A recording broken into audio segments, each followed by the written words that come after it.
Amigo televidente, ¿qué tal? De nuevo con su programa Una Entrevista con Dios. En este momento damos lecturas a las Escrituras y la misma se encuentra en 2 de Tesalonicenses capítulo 2 del versículo 1 hasta el verso 12. 2 de Tesalonicenses capítulo 2 del verso 1 al 12. Amén. La palabra de Dios en el nombre del Padre, del Hijo y del Espíritu Santo. Amén. Pero con respecto a la venida de nuestro Señor Jesucristo y nuestra reunión con Él, os rogamos, hermanos, que no dejéis mover fácilmente de vuestro modo de pensar, ni os conturbéis, ni por espíritu, ni por palabra, ni por carta como si fuera nuestra, en el sentido de que el día del Señor está cerca.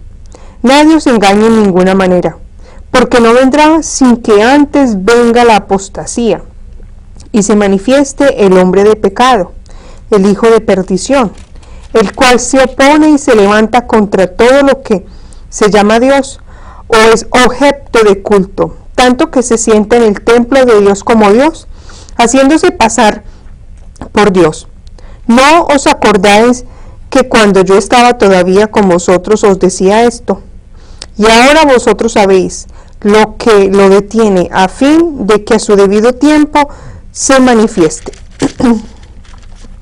Porque ya está en acción el misterio de la iniquidad, solo que hay quien al presente lo detiene hasta que él a su vez sea quitado de en medio.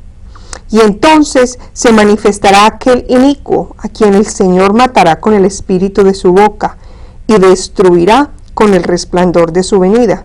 Inicuo, cuyo advenimiento es por obra de Satanás, con gran poder y señales y prodigios mentirosos, y con todo engaño de iniquidad, para los que se pierden, por cuanto no recibieron el amor de verdad para ser salvos. Por esto Dios les envía un poder engañoso para que crean la mentira, a fin de que sean condenados todos los que no creyeron a la verdad, sino que se complacieron en la injusticia. Padre, te damos gracias por tu palabra. Glorifícate en este momento, en esta grabación, en este programa, Señor. Que cada uno de los televidentes puedan verlo, Señor. Glorifícate en la vida de ellos. En el nombre de Jesús. Amén. Amén. De nuevo con ustedes su programa Una Entrevista con Dios. Es para mí un placer presentarles a ustedes a nuestros panelitas hoy. Bendiciones, mi nombre es Jorge Ramón. Amén, bendiciones, y mi nombre es Viviana. Bien, hoy tenemos un programa muy interesante. Estaremos hablando acerca del anticristo, o sea, un poder o un gobierno mundial. Y también estaremos contestando algunas de las cartas que nos han llegado. La primera carta que tenemos, amadas hermanas y hermanos, es sobre una señora que ya tiene un problema, unas dificultades, y con su familia. Ella está viviendo con su suegro, el padre del esposo de ella. El padre ha optado por molestarla, enamorarse de ella, y siempre que ella pasa por el lado le coge por la pasadera, le da y se la agarra. Ella le llamó la atención, le dice que si tú eres de mi hijo, también eres mío. Entonces ella se lo dijo al esposo. El esposo se rió y lo que dijo: no, es lo que estaba jugando contigo, no te preocupes, tú eres la que determina en ese caso. Entonces ella dice que ya lo ha hecho por varias semanas y varios tiempos. Ella está incómoda. Entonces ella volvió y se lo repitió a su esposo. El esposo no le está haciendo caso. Entonces ella dice que no sé si es que esas familias son así o si es que la están probando para ver hasta dónde ella llega. Entonces ella dice que va a optar por irse de la casa, que ella le dio como si fuera un ultimato al esposo. Tienen 2 niños. Dice: si tú no paras a tu padre de esa cosa, yo me voy de aquí, o tú tienes que poner un apartamento, si no, aquí la dejamos. Ella está pidiendo ayuda y consejo que ella hace en esa situación, si ya está haciendo mal o si le deja la cosa pasar así, o qué hace, pero ella está cansada de esa cosa. Bueno, tiene toda la razón de estar cansada de semejante situación. Primero que todo, eso no es algo sano, eso no es una broma, con eso no se juega ni se bromea. yo creo que Dios, dice la palabra de Dios que nos ha dado dominio propio. Y usted tiene que dibujar una línea entre la relación que usted tiene con su suegro y usted. Su suegro es su suegro y eso es una falsedad por completo. Que lo que es del hijo es de él también. Eso es mentira. Mire lo que dice la palabra de Dios.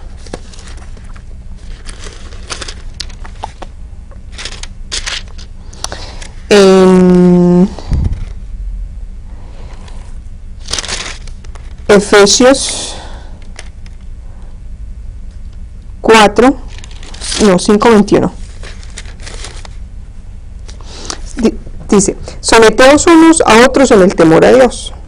Bueno, usted se tiene que someter a su esposo, pero no tiene que someterse a este suegro imprudente. Ahora mire lo que dice los matrimonios, a los esposos. Porque el marido es la cabeza de la mujer, así como Cristo es la cabeza de la iglesia, la cual es su cuerpo y Él es su Salvador. Así que como la iglesia está sujeta a Cristo, así también las casadas lo estén a sus maridos en todo. Pero miren lo que dice a los esposos: maridos, amad a vuestras mujeres, así como Cristo amó a la iglesia y se entregó a sí mismo por ella, para santificarla, habiéndola purificado en el lavamiento del agua por la palabra, a fin de presentársela a sí mismo una iglesia gloriosa, que no tuviese mancha ni arruga, ni cosa semejante, sino que fuese santa y sin mancha. Así también los maridos deben amar a sus mujeres como a sus mismos cuerpos. El que ama a su mujer, a sí mismo se ama. Por esto dejará el hombre a su padre y a su madre, y se unirá a su mujer, y los dos serán una sola carne. Mire, yo les leí varios versículos de Efesios 5, del 22 en adelante. Porque miren lo que dice ahí, que los maridos tienen que amar a sus esposas. Su marido, el amor se demuestra también con respeto. Y él, como es la cabeza de su hogar, él está llamado a cuidarla a usted, a protegerla. Entonces, si aunque sea el papá de él, le está faltando a usted el respeto, su esposo está llamado a ponerle un alto a su suegro, al papá de él, y decirle que ya no le respete más. También su esposo está llamado a dejar padre y madre, porque ya cuando uno se casa, hay un dicho allá afuera que dice: el que se casa quiere casa y costal para ir a la plaza. Su suegro, no sé en qué condición de salud esté, no sé si está enfermo, no sé si es que su situación económica está mal, no sé por qué razón ustedes viven con él, no sé si es que ustedes están viviendo en la casa de su suegro, el suegro es el dueño, no sé lo que esté sucediendo. Mas déjenme decirle, ya es tiempo de que ustedes salgan debajo de la sombra de este hombre y se muevan a otro lugar. Porque es que mire, si él irrespeta a usted y supuestamente lo hace en broma, puede ser cierto lo que usted dice, de pronto están probando qué tipo de mujer es usted. O qué tal si él se sobrepasa con sus hijos. O qué tal si algún día él llega de mal humor y trata de abusar de usted. O sea, pueden ocurrir cantidad de cosas.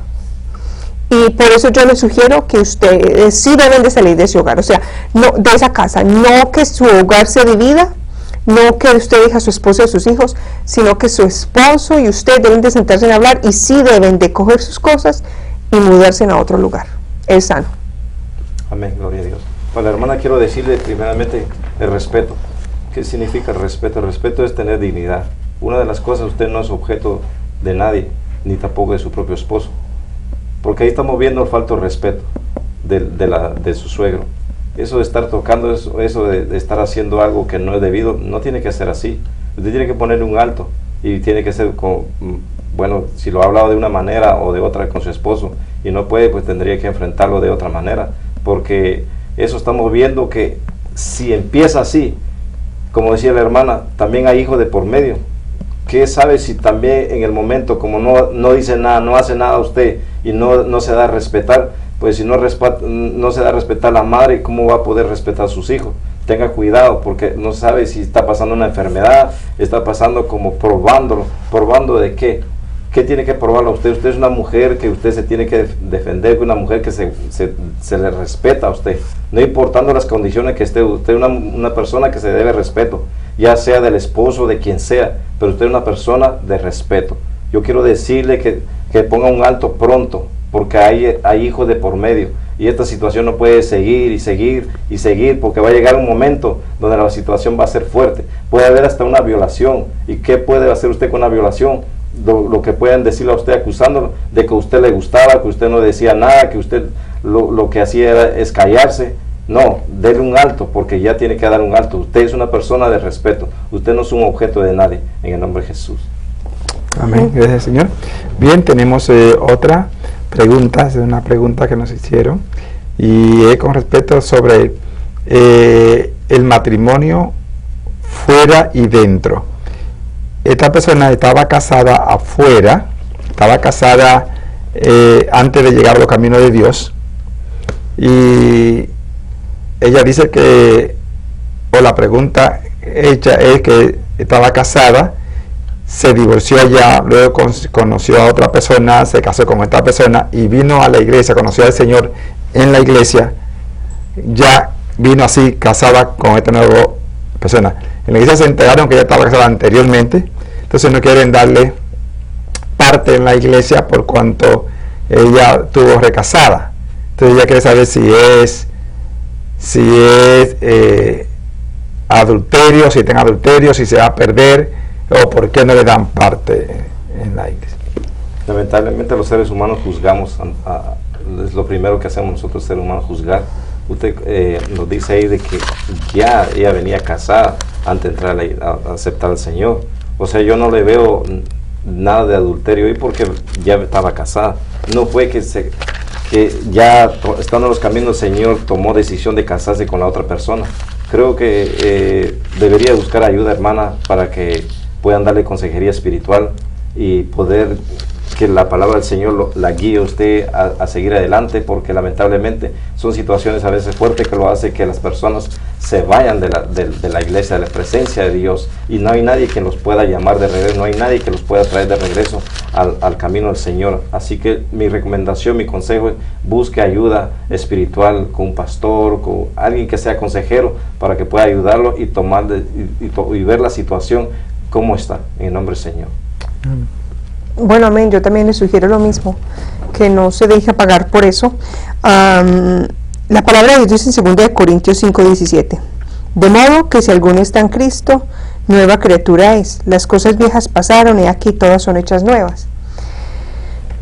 Esta palabra, cuando dice de modo que si alguno está en Cristo, usted antes de venir a Cristo ya estaba casada con este hombre. También dice que si alguno está en Cristo, nueva criatura es. O sea que usted, ya así casada, Dios la hizo una nueva criatura. Después de que llegó a los pies de Cristo, las cosas viejas pasaron, y aquí todas son hechas nuevas. Cuando dice todas, o sea, en el contexto literal, esto es todo. Su vida, su matrimonio, sus hijos, o sea, Dios le da a usted una oportunidad nueva. La palabra de Dios también dice, pastor, y ayúdeme con la cita bíblica de esto, donde dice que a los adúlteros y a los fornicarios los juzgará Dios. Hebreo capítulo 13, verso 4. Déjeme buscársela y leérsela. Hebreos 13, 4. Y la palabra de Dios dice así: honrosos sea en todos el matrimonio y el hecho sin mancilla, pero a los fornicarios y a los adúlteros los juzgará Dios. Así que, bueno, ahí dice que los juzgará Dios, no nosotros los seres humanos. Así que Dios es el que, si usted la vaya a Dios, Dios le va a pedir a usted cuentas de eso y Dios va a juzgar su causa. Pero nosotros no somos quien para decidir, o sea, para quitar o poner, sabiendo que Dios es el que hace el juicio. Dios es el que va a dejarle saber a usted y va a poner en su corazón lo que usted debe de hacer. Amén, gloria a Dios. Gracias. Y en verdad sí, tienes razón, nuestros hermanos y la pastora tiene razón. El punto clave es que el único que va a determinar el día del juicio es Dios. nosotros no somos jueces, nosotros no somos la persona para condenar. Estamos llamados a predicar la palabra, enseñar la palabra y que cada cual la acepte y entonces Dios lo va a juzgar. Si usted vino así a los caminos de Dios como estaba, vamos a ver esa palabra en 1 Corintios capítulo 7 del verso 12 en adelante. 1 Corintios capítulo 7 del verso 12 en adelante. Y a los demás yo os digo, no el Señor, si algún hermano tiene mujer que no sea creyente y ella consiente en vivir con él, no la abandone. Y si la mujer tiene marido que no sea creyente y él consiste en vivir con ella, no la abandone. Porque el marido incrédulo es santificado en la mujer y la mujer incrédula en el marido, pues de otra manera vuestros hijos serían inmundos, mientras que ahora son santos. Pero si el incrédulo se separa, sepárese, pues el hermano no está sujeto a servidumbre en semejante caso, sino que a paz nos llamó Dios. ¿Sigo? Porque ¿qué sabes tú, oh mujer, si quizás harás salvo a tu marido? ¿O qué sabes tú, oh marido, si quizás harás salvo a tu mujer? Pero cada uno como el Señor le repartió y como Dios llamó a cada uno, así haga. Esto ordena en todas las iglesias. Sí. Termina, pero es muy importante ahí. Fue llamado a alguno siendo circunciso, que ese circunciso. Fue llamado a alguno siendo incircunciso, no se circuncide. La circuncisión nada es, y la incircuncisión nada es, sino el guardar los mandamientos de Dios. Cada uno en el estado que fue llamado, en el que es. Ok, fue llamado usted así, te vino así, a los caminos de Dios, punto. Dios se va a encargar. Así que nosotros no podemos poner a usted restricciones ni nada. Lo importante es que usted le sirva a Dios, hable la palabra del Señor, conságrese al Señor, y el Espíritu Santo que está en usted y el Espíritu Santo que está en la iglesia que usted está asistiendo va a dar testimonio. Lo importante es que eso no la desanime, no la desaliente, ¿entiende? No se eche para atrás, simplemente siga el consejo bíblico. No se desanime ni se ponga triste porque no le cambia parte. Predique afuera. Si no quiere parte en la iglesia, vaya afuera, predique. ¿Entiende? Siga orando, predique en su casa, en su vecindario. Y todo el que será con usted, predique en su trabajo también. Eso es lo que tiene que hacer. Olvídese, porque los ministerios no es la iglesia de verdad. La iglesia no da ministerio. Quien llama al ministerio se llama ese Señor Jesucristo. Y como Él es el que da los ministerios, entonces, ¿qué ministerio te tiene? Vamos a mirar Efesios capítulo 4, versos del 11 al 12. Mira lo que dice la palabra de Dios ahí. Así que ninguna iglesia, ningún pastor, ningún líder da ministerio. Lo que usted tiene que hacer es arrepentirse de sus pecados, buscar la dirección de Dios, seguir consagrándose, predicar en la palabra a todo el mundo y Dios se va a encargar. Efesios 4, versículos 11 y 12.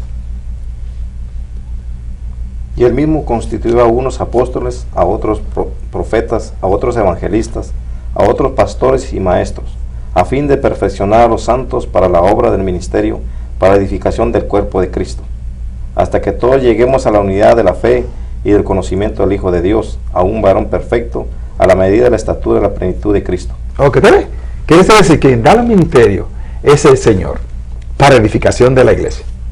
Así que si ahí la iglesia que está yendo, no quiere nada allá, ellos se van a perder la unción que Dios le va a dar a usted. ¿Entiende? Y el llamado suyo. Pero usted no debe de predicar al Señor, con o sin congregación. Pero siga visitando allí, pague sus ofrendas y sus diezmos. Y si no quieren aceptarlo porque todavía están contaminados, pero no lo acepten, pero usted usa eso para entonces predicar más la palabra. ¿Me está entendiendo, hermana? No se preocupe. Dios sabe dónde la lleva y por dónde y por qué la tiene allí, hasta el momento que Él quiera. Pero no se desanime, no se desaliente, sino que siga predicando la palabra del Señor. Gracias por la pregunta. Bien, en este momento vamos a orar, pero vamos a entregarle al predicador y luego nosotros hablaremos un poquito sobre el anticristo. Padre, gracias te damos en el nombre de Jesús por tu amor, bondad y misericordia. Gracias por estas personas que nos han hecho la pregunta y escrito, Señor.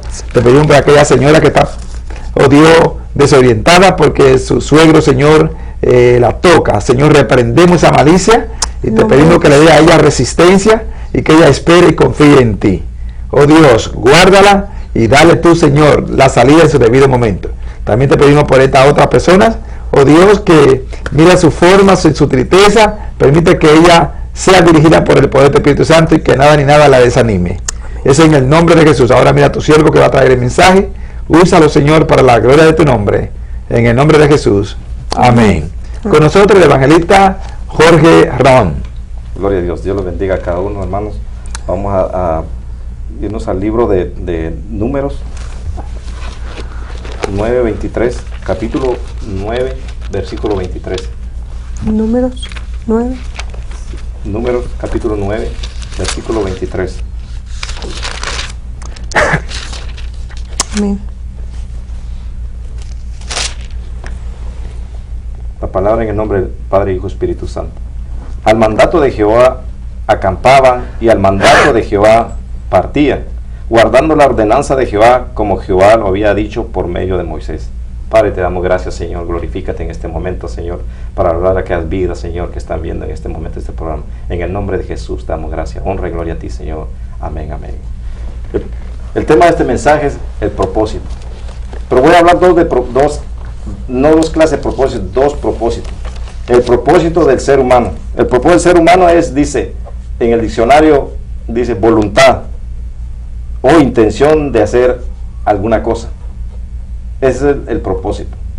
Pero vamos a entender qué es el propósito de Dios. Aquí acabamos de leer el versículo 23, que al mandato de Jehová acampaban y al mandato de Jehová partía el pueblo de Dios.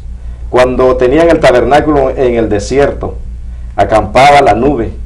Cuando la nube se movía el pueblo, movía el tabernáculo. ¿Y esto qué quiere decir? ¿Qué traer todo con esto, con el propósito? Cuando el pueblo, el pueblo de Israel entendía que cuando la nube se iba del tabernáculo era tiempo de avanzar, era tiempo de caminar, era tiempo de moverse. Ahora yo hago la pregunta, ¿qué propósito Dios te ha dado a ti? Si algún momento has quedado con el propósito nada más decir el llamado y no has hecho más nada, ¿qué propósito? Pero vamos a entender qué es el propósito de Dios. El propósito de Dios es entender el propósito para nuestras vidas. Y el que desea, lo que desea uno y lo que desea o lo que deseo yo, para que hagamos en ese mismo instante, en ese momento, cuando Dios nos viene a transformar nuestras vidas. Cuando el pueblo del Señor se iba a la nube sobre el tabernáculo, se quedaban ellos a veces 2 meses, hasta 1 año. Pero ¿qué hacían ellos durante ese tiempo? Ahora yo te pregunto, ¿qué haces tú con el propósito de Dios? Al llamado de Dios. ¿Esperar qué? ¿Dejar el tiempo pasar? El propósito del Señor dice que tenemos que hacer algo. Tenemos que hacer algo. Predicar la palabra, orar por los enfermos. Dios tiene un propósito. Pero ¿qué pasa? A veces nos llega la comodidad, nos llega de querernos estar estable, no movernos. Pero vemos aquí el ejemplo. Dice que cuando la nube de Jehová se movía el pueblo. Esta era la dirección, era el propósito de Dios. ¿Y a dónde los llevaba el Señor? Los llevaba a la tierra prometida. Pero podemos entender que cuando ellos iban por el propósito de Dios, veían el propósito, entendían el propósito de Dios. Cuando uno se sale de los propósitos de Dios, se siente vacío, hay tristeza, hay dolor, todo lo ve mal. Pero cuando está bajo el propósito de Dios, hay cosas maravillosas, hay alegría, hay gozo, hay ese gozo de poder servirle al Señor en espíritu y en verdad, hay gozo de poder hacer la voluntad de Dios. Pero a veces nos quedamos, pueblo de Dios, nos quedamos como cuando la nube se queda por 2 días, 1 día, 1 mes. Así hacía el pueblo de Israel, se quedaban esperando, pero estaban bajo el propósito de Dios, entendían el propósito de Dios. ¿En qué nube estás tú ahora? ¿Qué nube es que te sigue a ti? ¿El propósito de Dios o alguna nube donde te dejó tranquilo, te dejó sin hacer ya, no querer seguir más en el camino del Señor? Pero vamos a entender también qué es realmente lo que hay que hacer en los propósitos de Dios. Hay que trabajar. Y me gozo escuchando cuando el pastor decía a una de que envió una carta de que los propósitos de Dios son grandes para nuestras vidas. Y podemos ver aquí cómo Dios movía al pueblo. Cada vez que Él quería que se moviera el pueblo, se movía todo el pueblo. No dice ahí que se quedaba una mitad del pueblo, se iba todo el pueblo. Cuando la nube se iba sobre el tabernáculo, ellos entendían que era tiempo de marchar. Ahora yo te digo, hermano, hermana, hay que moverse, hay que caminar. Cuando la nube de Jehová no está sobre nosotros, nos está diciendo hay que caminar, hay que empezar, hay que levantarnos. ¿Y cuál es el levantar de nosotros? De ir a predicar la palabra, de decir de que Cristo viene ya pronto, que Cristo ya está cerca a la puerta, a querer salvarnos. Pero nosotros estamos estables, estamos pensando que la nube de Jehová no se va a mover nunca, y la nube de Jehová se está moviendo a diario en nuestras vidas. Pero ¿cómo perdemos nosotros de vista nuestro propósito?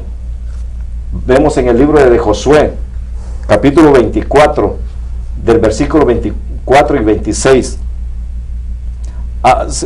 Ellos se preocupaban cuando el pueblo de Israel llegó a la tierra prometida. ¿Qué pasó después de ahí? Entendían el propósito que Dios los traía y llegaron a la tierra prometida. Pero ¿qué pasó después de eso? ¿Sabe qué pasó con el pueblo de Israel? Se acomodó. Se preocuparon más del terreno, se preocuparon más de la tierra conquistada, del país conquistado. Pero dejaron de adorar a Dios, dejaron de creer a Dios, dejaron a Dios por tierra, o sea, cambiaron tierra por Dios. Y a veces en esta vida, en este caminar en el Evangelio, así hacemos nosotros. Cuando nosotros llegamos a donde el propósito que Dios nos lleva, pensamos que ese es el propósito y ahí nos quedamos. Y Dios tiene propósito cada día, cosas nuevas tiene Dios para nuestras vidas. ¿Cómo podemos perder? Lo perdemos de esta manera, que cambiamos por algo que ya Dios nos dio a nosotros y nosotros nos quedamos estables, nos quedamos quietos. Ya decimos, ya Dios se glorificó, ya Dios, este es el propósito de Dios. Y Dios, cada propósito de Dios son nuevas a diario en nuestras vidas.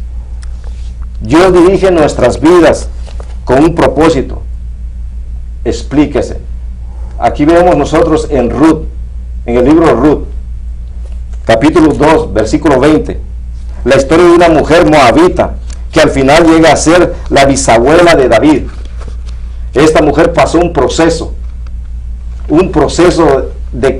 que le dice a la suegra, a Noemí, que la suegra le dice, tú te tienes que quedar aquí. Y ella le dijo, mire cómo lo maravilloso, cómo nos habla Dios a nosotros. Ella le dice a su suegra, tu pueblo será mi pueblo y mi Dios será tu Dios. Y ahí es que entra, Dios dirige nuestras vidas con un propósito. Aquí Dios estaba con un propósito con Ruth. Y así es que está con nosotros Dios. Dios nos dirige a nuestras vidas a diario con un propósito para que nosotros podamos alcanzar lo que Dios quiere, que la salvación, la vida eterna. Y no podemos nosotros, Ruth toma una decisión de ir con su suegra, una moabita, no era de Israel, no pertenecía al pueblo de Israel, pero vio la decisión porque entendió el propósito de Dios. Después se casa con Boaz y resulta siendo la bisabuela de David. Ven el propósito, cómo Dios nosotros nos guía, nuestro Señor, en nuestras vidas. También el tercero es, Dios nos ha puesto en un lugar donde nosotros tenemos que trabajar con un propósito. Podemos ver también en el libro de Esther, capítulo 4, versículos 13 y 14. Un ejemplo de Esther, de una mujer que llegó a ser reina. Estaba en el palacio, pero se levantó un Amán, queriendo destruir al pueblo de ella, queriendo destruir al pueblo de Israel. Un Amán. ¿Cuántos Amanes se han levantado en tu vida ahora? Pero tú ya debes de entender que Dios te ha llevado a un lugar para predicar, para dar palabra de aliento a aquella vida que necesitan. Porque donde quiera que estés, ya sea viajando, ya sea en un lugar estable, debes de trabajar, debes de saber de que te tiene Dios con un propósito. Tenemos que entender qué son los propósitos de Dios, porque a veces hablamos que Dios tiene propósito con nuestra vida, pero no entendemos el propósito de Dios, porque vemos los libros que yo les mencioné ya, de Ruth, de Esther, de Josué. Ellos entendieron los propósitos de Dios. Cuando uno entiende los propósitos de Dios, hay cambio. Vea qué pasa que cuando no hay propósito, hay cansancio, hay inseguridad, no hay dirección, no hay deseo, no hay metas, no hay ánimo, cuando no hay propósito en nuestra mente. Pero vea que cuando hay propósito, Dios sabe qué es lo que viene. Viene alegría, viene gozo, viene bendición, viene paz. Cuando nosotros entendemos que estamos bajo la guianza del propósito de Dios, hay paz, hay tranquilidad, que en medio de las situaciones que nos estén viniendo alrededor nuestro, hay paz, hay alegría, hay gozo de servirle al Señor, porque sabemos que el propósito es grande y cada día son más grandes en los caminos del Señor. Pero cuando tenemos propósito, cuando entendemos el propósito, pero cuando está nuestra mente vacía, no hay propósito, no hay nada, hay silencio, hay amargura, no hay deseo, no hay metas, no hay nada. Y la mente nuestra se nos hace en blanco. Y nosotros tenemos que entender el propósito de Dios. Y los propósitos de Dios hoy es alegría, es paz, es amor, es saber de que Dios nos va a llevar a la salvación, nos va a llevar a la vida eterna. Pero tenemos que estar seguros nosotros de que tenemos y estamos entendiendo el propósito de Dios en nuestras vidas. Me entré más interés en la palabra propósito. Decía yo, Dios nos habla de propósito, pero verdaderamente entendemos nosotros los propósitos, nosotros los cristianos, entendemos los cristianos evangélicos, entendemos que es un propósito de Dios, o entendemos un propósito donde tenemos la salvación y eso es todo. No, querido hermano, hermana, Dios tiene propósitos grandes en nuestras vidas cada día. Tenemos también, quiero darles, si ustedes están tomando nota, tenemos a Éxodo, donde nos habla, Éxodo capítulo 9, versículo 16, nos habla del propósito de Dios. Tenemos a Job, capítulo 42, versículo 2. Tenemos a Proverbios, capítulo 19, versículo 21. Tenemos de nuevo Proverbios 20, versículo 5. Filipenses, capítulo 2, 13, que habla de los propósitos de Dios. Y tenemos 2 Timoteo 1, capítulo 1, versículo 9. Pero para concluir este mensaje, tenemos una palabra que Pablo le dijo a los romanos en capítulo 8, versículo 28. Póngale cuidado, léalo despacio este versículo y va a entender que el propósito de Dios es cada día grande. Pero lo quiero leer despacio para que nos entendamos, para que entendamos lo que Dios quiere decir en este momento. Romanos 8, 28, dice la palabra, y sabemos a los que aman a Dios, todas las cosas, escuche bien, todas las cosas, no dice una parte, dice todas las cosas, les ayudan a bien. Esto es, y si usted lo ve, está entre medio de 2 comas. Esto es, está refiriendo, esto es, está diciendo, esto es lo que yo tengo para ti, dice Dios. A los que conforme, ponga atención, conforme a su propósito son llamados. Conforme a sus propósitos son llamados. Pueblo de Dios, amados hermanos y hermanas, Dios tiene un propósito con cada uno de nosotros. Pongámosle cuidado, pongamos atención, escuchemos bien, entendamos el propósito de Dios que tiene en nuestras vidas, para que nosotros sigamos adelante, para que nosotros no menguemos en la fe, para que nosotros no veamos que para Dios nos dice en su palabra que todo es posible, que nosotros no lo veamos imposible, que Dios tiene maravillas. Dice en Juan 14 que Él se ha ido al Padre a preparar lugares y nosotros estamos menguando, no estamos creyendo, porque no entendemos el propósito de Dios que hay en nuestras vidas. Así que, querido hermano, recuerde, el propósito de Dios, no el propósito del ser humano, el propósito de Dios en nuestras vidas espirituales. En el nombre de Jesús, Dios los bendiga. Amén. Amén. Amén. Gloria a Dios. ¿Cuál es su propósito, amigo televidente? ¿Conoce usted el propósito de Dios o la voluntad de Dios en otra palabra? ¿Cuál es la voluntad de Dios? El evangelista acabó de expresar y citó varias citas. Por ejemplo, tenía Romanos capítulo 12 y versículo 2. No os conforméis a este mundo, sino transformaos por medio de la renovación de vuestro entendimiento, para que comprobéis cuál sea la buena voluntad de Dios, agradable y perfecta. O sea, el propósito agradable de Dios. ¿Cuál es el propósito de Dios? ¿Quiere usted saber cuál es el propósito de Dios para con usted? En 1 Tesalonicenses, en el capítulo 4 y versículo 3, dice más, la voluntad de Dios es vuestra santificación. Dios quiere que seamos santos.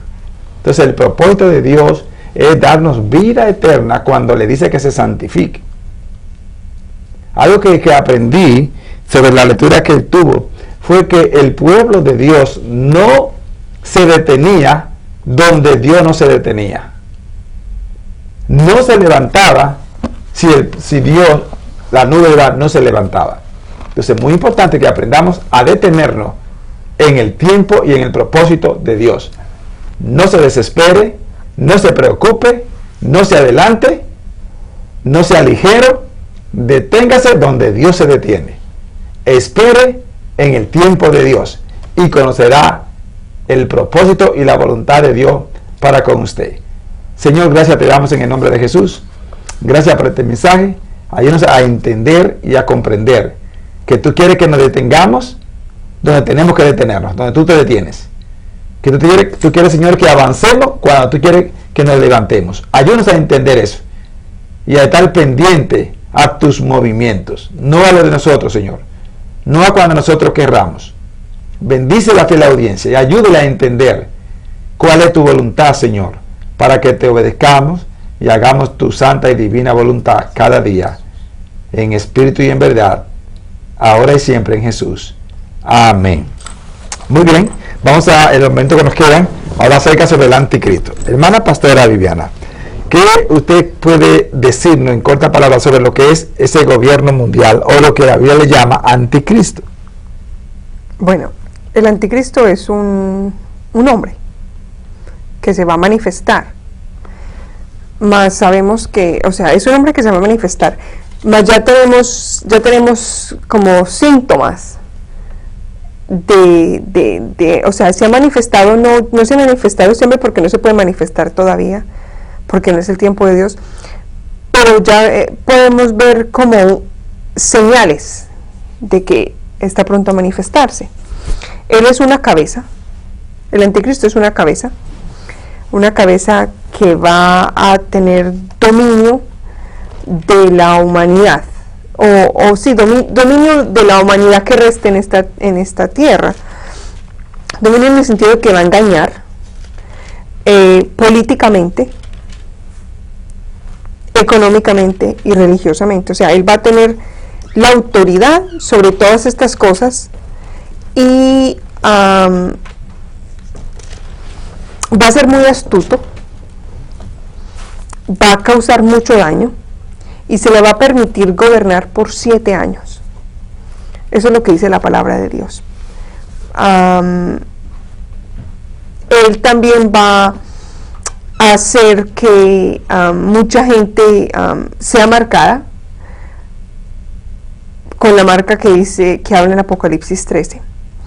También dice que la palabra también lo cita como un hombre que hace todo lo posible por quitar lo que es objeto de culto a Dios, a nuestro Dios verdadero. Él va a tratar de imitar a Dios y va a tratar de hacerse pasar como si fuera Dios, pero es un engaño. O sea, y se va a ver tan perfecto y se va a ver tan bueno y se va a ver tan claro que es porque es muy astuto y que mucha gente le va a creer y mucha gente va a ser engañada porque, nuevamente vuelvo y digo, se va a hacer pasar como Dios. Amén. Hermano Evangelista, sí, el anticristo es un hombre sin ley, un hombre que va a venir a hacer desastre con la humanidad. Pero vemos aquí en Marcos 13, versículo 6, dice: porque vendrán muchos en mi nombre, diciendo, yo soy el Cristo, y engañarán a muchos. Pero antes del 6 está el versículo que Jesús, respondiéndoles, comenzó a decir: mirad que nadie os engañe. Un engañador, alguien que va a querer que nosotros menguemos en la fe, que nosotros pensemos que ya Cristo no va a venir, que va a tardar mucho tiempo. Y ese es el momento que nosotros tenemos que estar acercándonos más a Dios, porque la hermana ya lo mencionó de lo que es la economía, todo esto, va a ser un hombre sin ley, un hombre donde hasta creyéndose el mismo Dios, porque esto es lo que nos dice la palabra aquí en el Marcos 13, donde se va a hacer muchos milagros, pero también nos dice aquí que no nos engañe, que no nos dejemos engañar. Vendrán muchos en mi nombre, dice, y harán señales, pero no creáis que todavía no es la venida de él. Amén. Muy bien. Si usted se busca bien el origen de la palabra o la etimología de la palabra anticristo, primero aquí la palabra ante en contra de. Entonces, el que se opone, no, y la llave, el que se hace. Quiere decir que él se va a pasar como Dios. Como decir, como le sus hermanos y la pastora, él va a utilizar 3 poderes. Y uno de los poderes primeramente que va a utilizar es el poder político.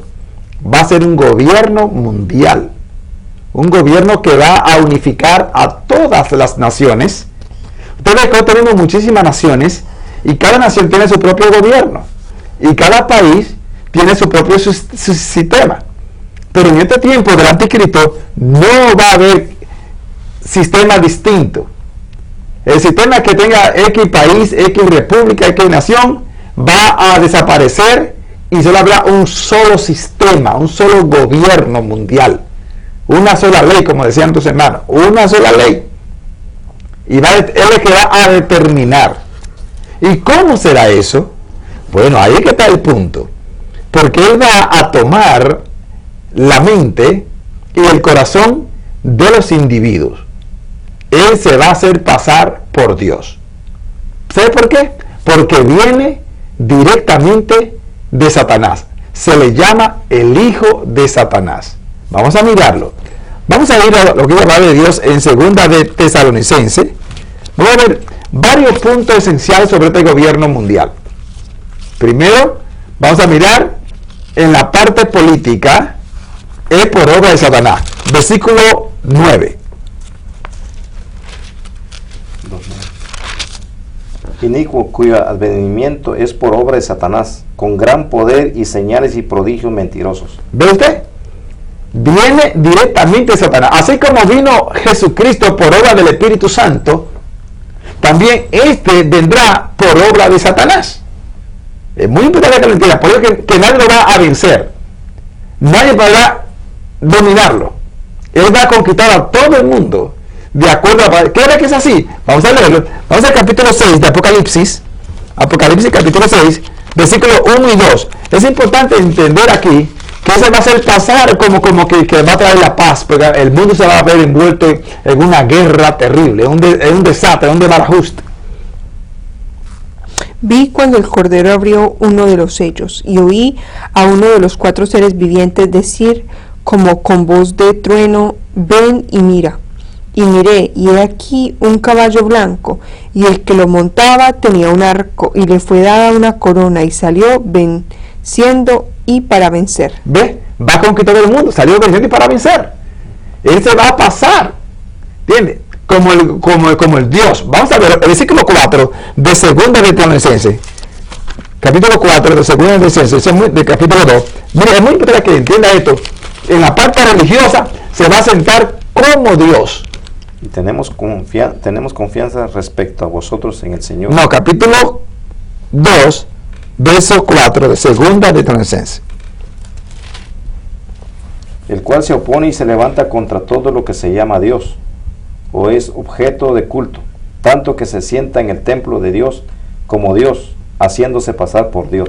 Va a conquistar, vestido de blanco, va a establecer la paz y se va a sentar como Dios.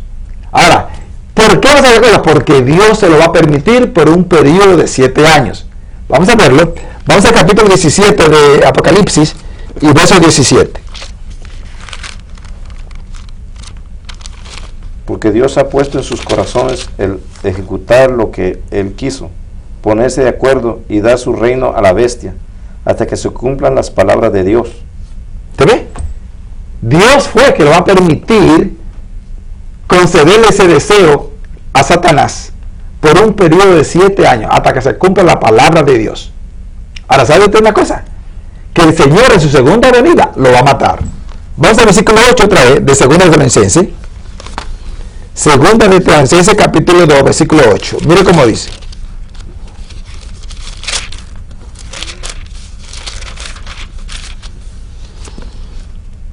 Y entonces se manifestará aquel inicuo, a quien el Señor matará con el espíritu de su boca y destruirá con el resplandor de su venida.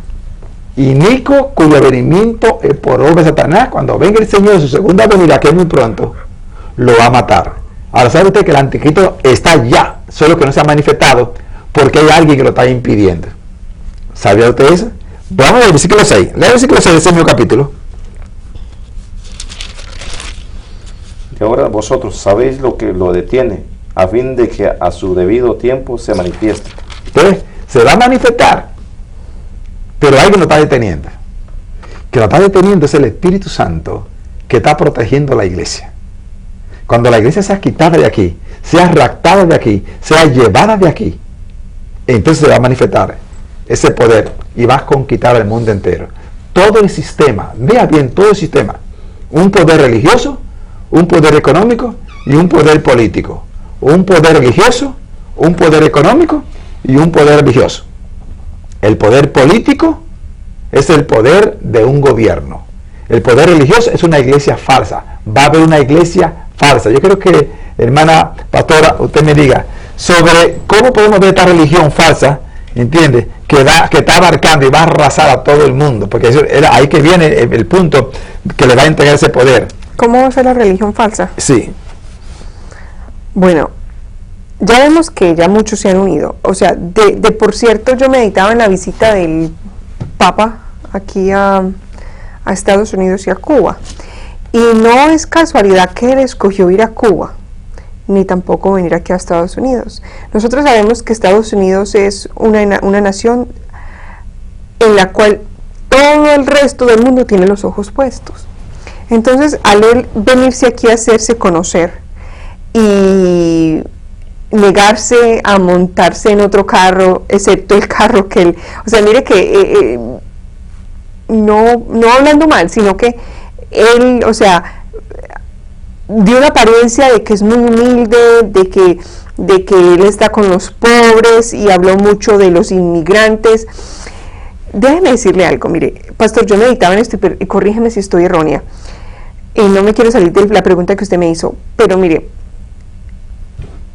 yo tengo entendido que el evangelio entró por los peregrinos que llegaron aquí, o sea, por ahí entraron ellos y trajeron, ellos eran conocedores del evangelio. Luego poco a poco, o sea, se fue esparciendo el evangelio y ya luego llegó a Sudamérica. O sea, sabemos que cuando Colón era católico, pero el evangelio de Jesucristo llegó aquí a los Estados Unidos y luego se fue esparciendo hacia Sudamérica. Y muchos misioneros americanos fueron a Sudamérica y a Centroamérica a llevar las buenas nuevas del evangelio. Pero ¿qué resulta? Se ha vuelto lo opuesto. Hay mucho fluido de inmigrantes de Sudamérica y de Centroamérica aquí, y muchos son conocedores de la palabra de Dios. O sea, lo que ellos fueron a sembrar allá, lo que ellos fueron a llevar, ahora lo están recibiendo, porque hay que muchos de muchos países, muchos inmigrantes, que Dios ha tenido misericordia, porque hay muchos de ellos Dios ha tenido misericordia de esta nación, porque hay muchos de ellos que están, o sea, que son parte de la iglesia de Jesucristo, que están intercediendo por esta nación, que están orando para que Dios tenga misericordia en esta nación. O sea, yo lo debo así, esto es mi opinión personal, pero dándole respuesta a su pregunta de que cómo se va a manifestar, yo pienso que lo que la palabra dice es de que muy astutamente, o sea, va a ser lo mismo como Juan el Bautista cuando vino va a imitar algo como lo que cuando Juan el Bautista vino a hablar sobre Jesucristo, a preparar el camino. Va a haber un falso profeta que se va a levantar, o sea, el falso profeta se levanta, pero va a haber, y él va a hablar muy bien hablado y va a tener supuestamente mucha compasión de los pobres y va a hablar de la igualdad y todos van a decir, no, que todos tenemos el mismo Dios, y ya de por hecho sabemos que hay muchos comerciales de que dan avisos de que es muy bueno, todos tenemos el mismo Dios, que no importa si usted es musulmán, no importa si usted cree en el Islam, no importa si usted es católico, no importa si usted es metodista, si es testigo de Jehová, tenemos el mismo Dios. Pero eso es mentira, porque eso es para poder unificar a todas las religiones, y así es como el engaño entero. O sea, mire, el engaño va a ser tan astutamente, o sea, nosotros no nos vamos a dar cuenta de que ya entró el engaño, porque va a ser muy astuto Y porque la palabra de Dios lo dice muy claramente, que si aún si fuese posible, a los escogidos va a engañar. O sea que si los escogidos tienen al Espíritu Santo de Dios y no se van a dejar engañar, porque Dios no lo va a permitir. Imagínense qué tan sutil va a ser, que va a tratar de engañar a uno de los escogidos. O sea que va a ser muy sutil, no nos vamos a dar cuenta de que ya está dentro del engaño. Amén. ¿Perdón? Sí, aquí también habla de que lo está hablando la hermana aquí de los falsos profetas. Primero dice el falso Cristo y los falsos profetas, que ya están en todas las naciones. Esto no es algo extraño, algo que verdad está pasando ya. Eso ya viene aconteciendo ya, porque hay muchos que predican la palabra no como está escrita aquí en la palabra. Está haciendo engaño a mucha gente que por eso dice, la hermana lo menciona el versículo donde dice, aún hasta los escogidos serán engañados si fuese posible. Eso quiere decir de que si nosotros no estamos bajo la cobertura del poder de Dios, de lo que es el Espíritu de Dios, vamos a ser engañados. Entonces que tenemos que estar nosotros ahí, o sea, fervientemente buscando la presencia de Dios cada día, para que nosotros, y de la iglesia, que cómo se va a manifestar. Eso ya lo están preparando, pero lo que leímos anteriormente, donde dice, hay alguien que lo detiene, hay alguien que no deja que se manifieste, que es el Espíritu de Dios. Amén. Amén, gloria a Dios. Sí, eso va a empezar a que entendamos estos poderes. Hay un profeta falso, que es el que le va a entregar la iglesia a Jesucristo. Hay un poder religioso, llame bien. Son 3 poderes mundiales. Uno se llama el anticristo, que es un poder político. Otro es un poder religioso, que va a ser un profeta, pero que es falso, que le va a entregar. Vamos a leerlo. Eso lo encontramos nosotros en el capítulo 13 de Revelación.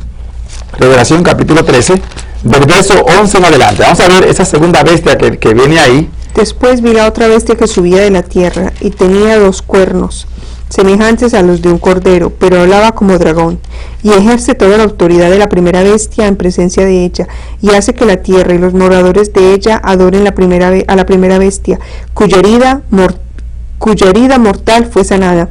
También hace grandes señales, de tal manera que hace descender fuego del cielo a la tierra delante de los hombres, y engaña a los moradores de la tierra con las señales que se le ha permitido hacer en presencia de la bestia, mandando a los moradores de la tierra que le hagan imagen a la bestia que tiene la herida de espada, y vivió, y se le permitió infundir aliento a la imagen de la bestia, para que la imagen hablase e hiciese matar todo aquel que no la adorase.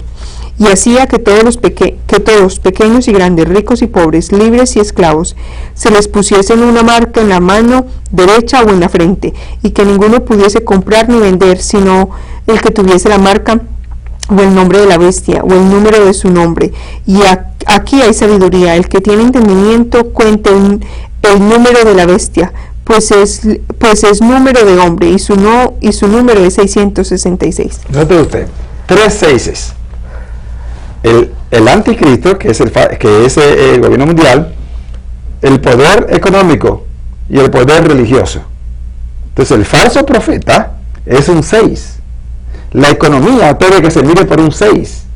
Y también el anticristo se mide por un 6 y representa un nombre que le pertenece a la bestia.